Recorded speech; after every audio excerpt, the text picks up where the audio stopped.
Hello and welcome to Your Questions Answered with Father Gruner. I'm John Veneri. In this program, we take the questions that you send to us and Father Gruner answers them, and we talk about them. We have discussions. So please continue to send us your questions at questions@thefatimacenter.com. As with the previous programs we've been filming today, we were dealing with some questions that came in from Italy. And this one is a question and kind of a challenge, really. It says, speaking to Father Gruner, you who have chosen obedience to the Pope, why do you act against him and his authority? Well, the very first thing I would like to tell my questioner is that I'm not acting against the Pope. I'm not acting against his authority. The second clarification I'd like to make, I'm still going to answer his question, at least what I think he's trying to ask. Second clarification I'd like to make is that I have not chosen obedience to the Pope. Everybody who's a Catholic has obedience to the Pope. So, first of all, as a diocesan priest, if they're talking about my promise of obedience is to the bishop, not to the Pope. It may seem like a technicality, but it's not just. First of all, when we talk about the need for the consecration of Russia, the authority of the Pope, all authority, I mean, first of all, talk about what is authority.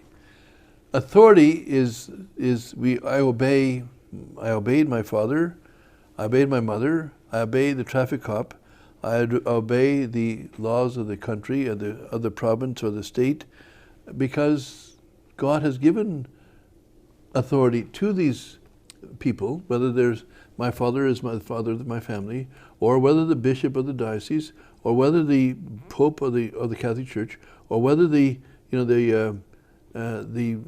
governor or the prime minister or the premier of a province to obey traffic laws or obey, because all authority comes from God. But having said that, so when I obey any legitimate authority, I'm obeying God through that legitimate authority. But the second side of that is all authority on earth is limited. No one has absolute authority. Certainly not the governor, certainly not my father, certainly not the parish priest, certainly not the bishop, certainly not the Pope. No one, not the Supreme Court, nobody has absolute authority. And their people think they do, but they don't.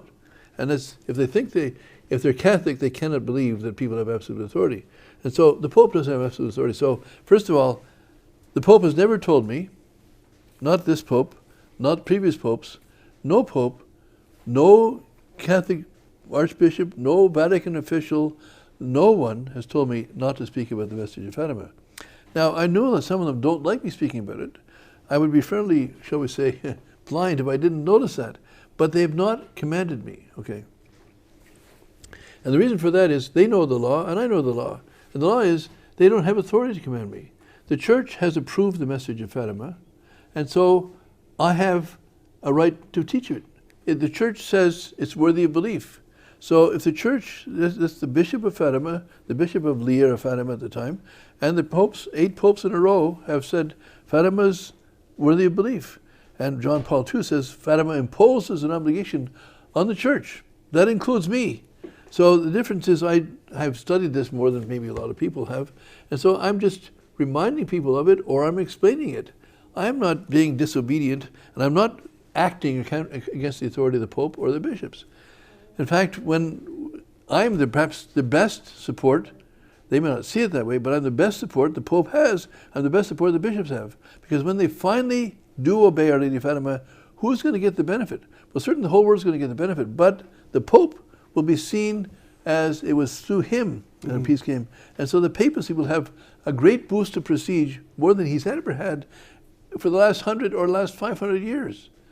So who's doing that? Well, I'm doing my little bit to bring that about. So I'm not acting against his authority or acting against him personally. In fact, we know that the Pope, we have the vision of the secret of Fatima. We don't have the whole third secret, but in the secret that they release, we have the Pope getting killed by guns, by bullets and arrows. And why is he killed? Well, the message of Fatima explains it. Because he didn't obey in time. Just like the King of France didn't obey in time, he had his head cut off. Well, in this case, he's going to be killed by bullets and arrows because he doesn't obey in time. That is the message of Fatima. So who's going to save his neck from getting, or save him from being killed by these bullets and arrows?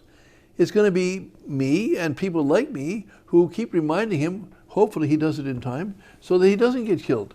But he will get killed, as the prophecy says, if he doesn't obey in time. Who is the greatest supporter of the Pope? It's Father Gruner and people like him who are promoting the message of Fatima. It's not the other way around. He's got this completely wrong. But anyway, I hope I've answered the question. Yes, I think so. And because,